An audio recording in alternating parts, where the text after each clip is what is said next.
Do you recognize this molecule? This is DNA, or deoxyribonucleic acid.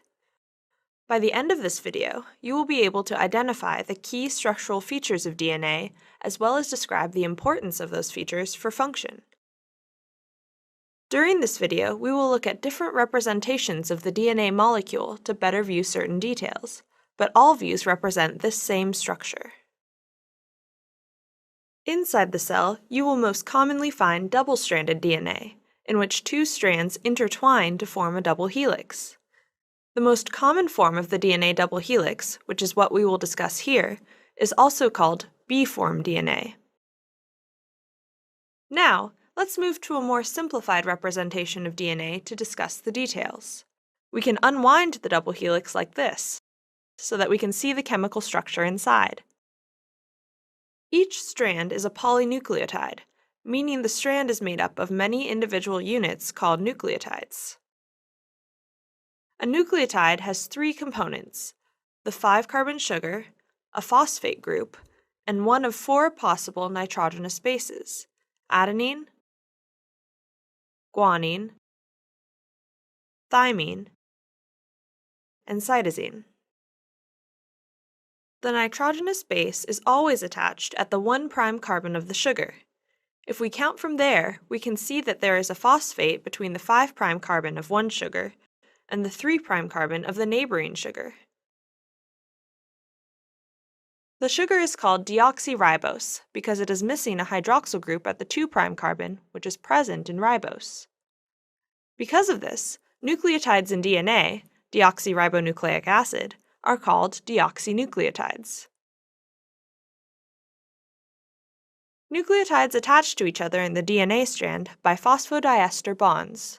The phosphate group of one nucleotide binds to the 3' oxygen of the neighboring nucleotide.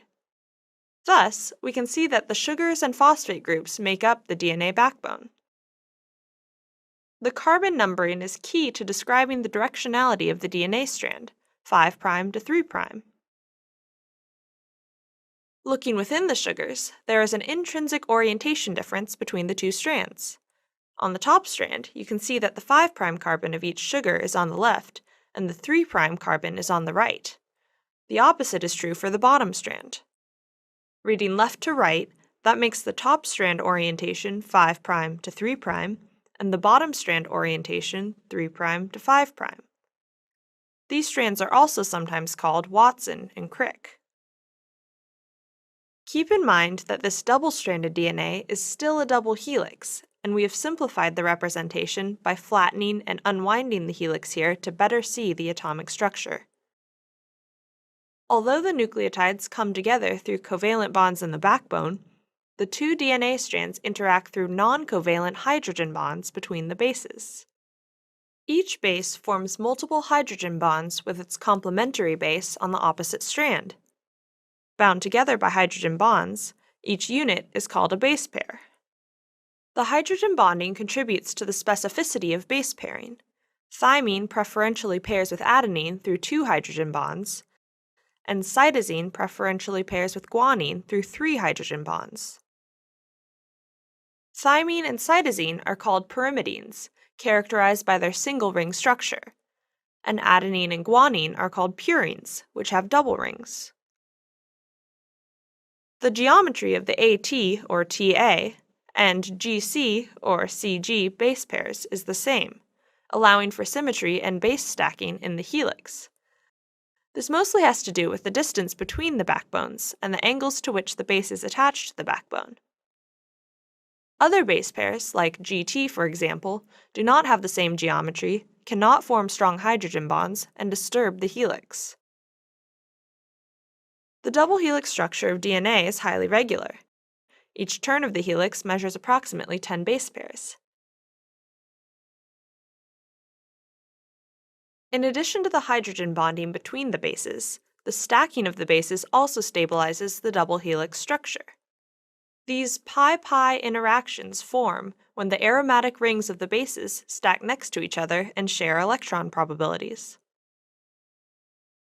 The regularity of the helical structure forms 2 repeating and alternating spaces called the major and minor grooves. These grooves act as base pair recognition and binding sites for proteins. The major groove contains base pair specific information, while the minor groove is largely base pair nonspecific. This is because of the patterns of hydrogen bond acceptors and donors that proteins can interact with in the grooves.